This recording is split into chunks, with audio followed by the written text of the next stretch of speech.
3.5 inch laddu Gopal আছে। এই যে 3.5 ইঞ্চ লাড্ডু গোপাল। আজকের ভিডিওটা কিন্তু সম্পূর্ণ টিউটোরিয়াল ভিডিও, একদম সময় নষ্ট না করে এই টিউটোরিয়ালটা দেখাবো। এই প্যান্টটা যেটা দেখছেন উলেন প্যান্ট, এটা 3.5 ইঞ্চি লাড্ডু গোপালের জন্য একদম পারফেক্ট। যদি 3 বা 3.5 ইঞ্চি লাড্ডু গোপাল আপনাদের হয়, এই প্যান্টটা কিন্তু একদম পারফেক্ট আপনাদের জন্য। দেখুন এটা 3.5 ইঞ্চ লাড্ডু গোপাল আছে। এই যে 3.5 ইঞ্চ লাড্ডু গোপাল। একবার আপনাদেরকে পরিয়ে দেখাচ্ছি। এই যে দড়িটা ফিট করেছি, এটা আপনারা সামনের দিকেও রাখতে পারেন বা আপনারা এটা ব্যাক সাইডেও রাখতে পারেন। ভেরি ইজিলি কিন্তু আপনাদের এই প্যান্টটা ফিট হয়ে যাবে আপনাদের ঠাকুরের জন্য।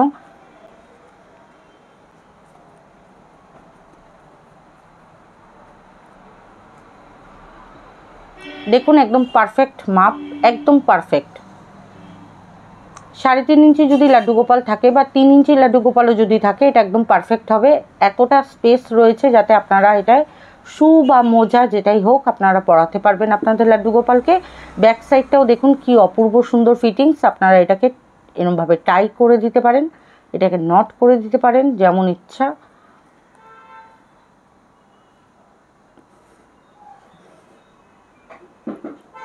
দেখুন কত সুন্দর ফিটিংস হয়েছে।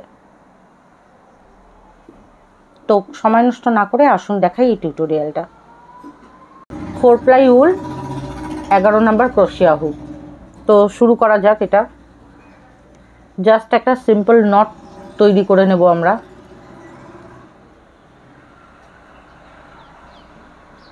একটা সিম্পল নট করে নিলাম, করে নিয়ে এবার এখানে লুজ লুজ করে চেন তৈরি করব। 1 2 3 4 5 6 এইভাবে 26 চেন নেব, 26টা চেন নেব। এইভাবে 26টা চেন কিন্তু আমার বোনা হয়ে গেছে। এবার যেটা করব, এটাকে রাউন্ড করব। এইভাবে রাউন্ড করে এই প্রথম ঘরটার মধ্যে জয়েন করে দেব। প্রথম ঘরটার মধ্যে জয়েন করব কিভাবে, জাস্ট একটা স্লিপ নট টাইপের হবে। এই যে সুতোটাকে জাস্ট বের করে এটাকে জয়েন করে দিতে হবে। জয়েন্ট হয়ে গেল। জয়েন্ট হয়ে যাওয়ার পর এখানে 3টে চেন নেব, 1 2 and 3। এটা একটা ডাবল ক্রোশিয়ার কাউন্ট হবে। আপনারা চাইলে এটা হাফ ডাবল ক্রোশিয়ার করতে পারেন, তাহলে এখানে 2টো চেন নিতে হতো। আমি যেহেতু ডাবল ক্রোশিয়ার করব তাই জন্য আমি 3টে চেন নিলাম। এবার প্রত্যেকটা চেনে একটা করে ডাবল ক্রোশিয়া বুনে নেব। একটা হয়ে গেল আমার। 26টা ঘরে আমার 26টা ডাবল ক্রোশিয়া হওয়া চাই।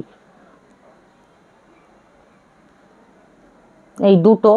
তো এইভাবে আমি ডাবল ক্রোশিয়া বুনবো। আপনারা হয়তো ডাবল ক্রোশিয়া বুনতে জানেন, তাও একবার দেখিয়ে দিই।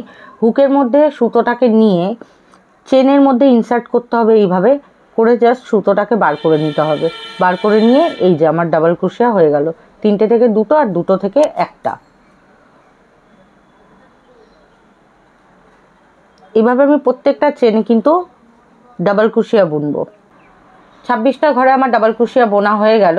এবার আমি এটাকে জয়েন করব। জয়েন কিভাবে করব, এই যে 3টে চেন আছে না, 1 2 3, প্রথমে যে নিয়েছিলাম 3টে চেন, তার উপরে যে মাথার ঘরটা রয়েছে একদম টপে, সেই ঘরের মধ্যে এইভাবে হুকটাকে ইনসার্ট করে আমাকে জাস্ট সুতোটাকে বের করে নিতে হবে। এই যে বার করলাম, করে এই ঘরটা দিয়ে বার করে দেবো, দিয়ে জয়েন্ট হয়ে গেল। জয়েন্ট হয়ে যাওয়ার পর এটাকে ঘুরিয়ে নেব। এইভাবে এটাকে ঘুরিয়ে নিলাম। ঘুরিয়ে নিয়ে আমি কি করব, আবার এখানে 3টে চেন নেব, 1 2 and 3। 3টে চেন নিলাম। 3টে চেন নিয়ে প্রত্যেকটা ঘরে আবার 26টা করে ডাবল ক্রোশিয়া করব। এইভাবে আমি 3টে রাউন্ড করব। একটা রাউন্ড হয়ে গেল আমার। সেকেন্ড রাউন্ড করব। সেকেন্ড রাউন্ডেও আমাকে ওইভাবে জয়েন করতে হবে। আমি থার্ড রাউন্ডও আমাকে এইভাবে ডাবল ক্রোশিয়া বুন। তো আপনারা এইভাবে কিন্তু 3টে রাউন্ড বুনে নিন, তারপর দেখাচ্ছি কি করতে হবে। দেখুন 3টে রাউন্ড আমার কমপ্লিট হয়ে গেছে, 1 2 3। 3টে রাউন্ড কমপ্লিট হয়ে যাওয়ার পর আবার আমাকে জয়েন করে নিতে হবে। এটা খুব ভাইটাল রাউন্ড, এটা একদম স্কিপ করা যাবে না। 1 2 3, 3টে চেনের একদম উপরের মাথার চেনটা, এই চেনটার মধ্যে আমি এটাকে ইনসার্ট করে এইভাবে লক করে দেবো সুতোটাকে। এই বার করলাম, করে এটা দিয়ে বার করে দেবো, লক হয়ে গেল। এবার আমি কি করব, আবার 3টে চেন নেব, 1 2 3। 3টে চেন, একটা ডাবল ক্রোশিয়া কাউন্ট হবে। আমরা কটা চেনের করেছিলাম প্যান্টটা, 26। তাহলে আমার দুটো পা সমান হওয়া দরকার, 13 and 13, 13টা। 13টা এদিকে হবে, 13টা এদিকে হবে। একটা আমি বুনে নিলাম। এইভাবে আমি 13টা চেন বুনবো। একটা বোনা হয়ে গেছে, নেক্সট ঘরে যাব। এই নেক্সট ঘরে গিয়ে এই আরেকটা ডাবল ক্রোশিয়া বুনে নিলাম। এই হয়ে গেল দুটো,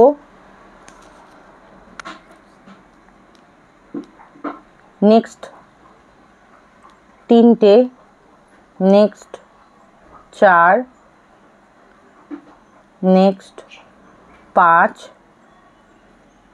এইভাবে আমি 13টা ঘর বুনে নিচ্ছি, বুনে নিয়ে দেখাচ্ছি কিভাবে জয়েন করবেন আর নেক্সট রাউন্ডটা নেক্সট পাটা কিভাবে স্টার্ট করবেন। 13টা ঘর আমি বুনে নিয়েছি, একদম ইনক্লুডিং এই 3টে চেনকে একটাই ধরবো, ধরে 3টে চেন একটা আর বাকি 12টা হয়ে গেল 13টা। 13টা ডাবল ক্রোশিয়া হয়ে গেল। এবার এটাকে আমি জয়েন করব। জয়েনটা করব কিভাবে, এইভাবে জয়েনটা হবে না, কিন্তু জয়েনটা হবে এইভাবে, সোজা দিক করবেন। সোজা দিক করে এই 3 নাম্বার চেনের ওই সেম প্রসেস উপরের মাথার চেনটায় এইভাবে জয়েনটা হবে, এইভাবে জয়েন্ট হয়ে গেল। জয়েন্ট হয়ে গিয়ে আবার আমি এখানে 3টে চেন 1 2 3 দিয়ে আমি 13টা ঘর আবার এখানে ডাবল ক্রোশিয়া বুনে নেব। একটা বোনা হয়ে গেল। নেক্সট ঘর,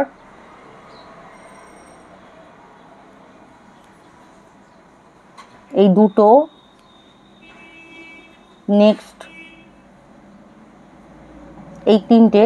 এইভাবে আমি এই রাউন্ডটা কমপ্লিট করে এই পাটা কমপ্লিট হয়ে যাবে। আমি এটা রাউন্ডটা কমপ্লিট করে আপনাদের জয়েন্ট করে দেখাচ্ছি। দেখুন এই রাউন্ড আমার পুরো কমপ্লিট। এই যে লাস্টে এখানে এসে জয়েন করব। 3টের একদম মাথার চেনটায় আমি হুকটাকে ইনসার্ট করব 1 2 3। এসব ক্ষেত্রে একটু সরু হুক হলে খুব ভালো হয়, 2mm হুক হলে খুব সুন্দরভাবে এগুলো লক করা যায়। এই দেখুন এটা লক করব কিভাবে, এইভাবে সুতোটা বার করব, বার করে এবার এখানটা কাট করে দেবো।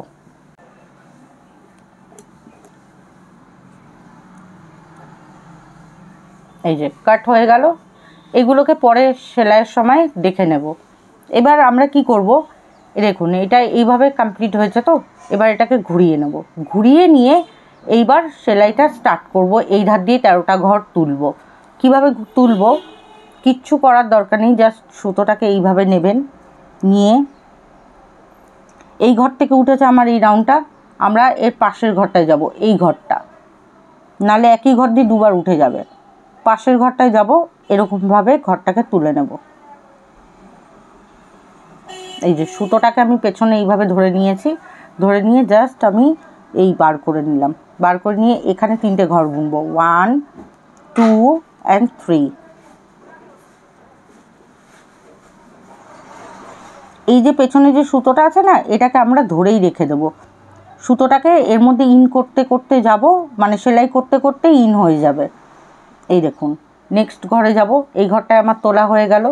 নেক্সট ঘরে এইটা, নেক্সট ঘরে গিয়ে এই তুলে নেব, আর ওই সুতোটাকেও হুকের ভেতরেই নিয়ে নিচ্ছি।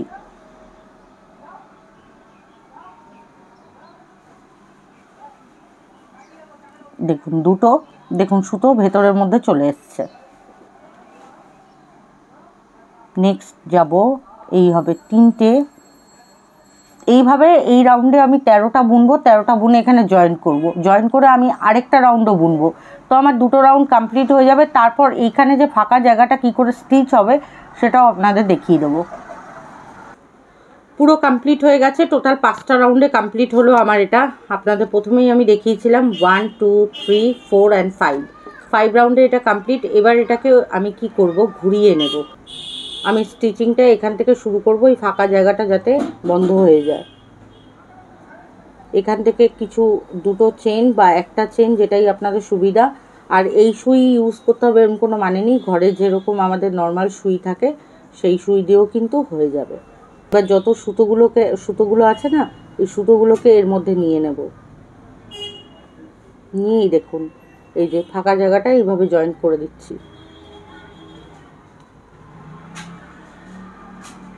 সুতোগুলো অটোমেটিকলি আমার কিন্তু এই সেলাইয়ের মধ্যে ঢুকে যাচ্ছে। এই সুতোটা কোমরের সুতো, এটা কিছু করার নেই, এর মধ্যে ইন করে দিতে হবে।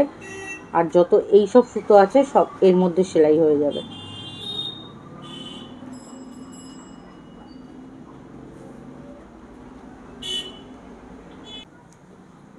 এই সুতোর মধ্যে দিয়ে এটাকে ঘুরিয়ে ঢুকিয়ে দেবো এইভাবে। হয়ে গেল। এবার এটাকে কাট করে দেবো। কাট করে নিলাম। এরকম একটা সরু 2 mm হুক, বা এটা দিয়েও আপনারা করতে পারেন, কিন্তু সরু হুক হলে খুব তাড়াতাড়ি ইজিলি এগুলো ইনসার্ট হয়ে যায়। এই সুতোগুলো যেগুলো বেরিয়ে আছে হয় কেটে দেবেন, না হলে এইভাবে যে কোনো একটা জায়গা থেকে ইনসার্ট করে দেবেন। তো আজকের মতো ভিডিও আমি এখানেই এন্ড করছি। সকলে ভালো থাকবেন। জয় রাধে, হরে কৃষ্ণা।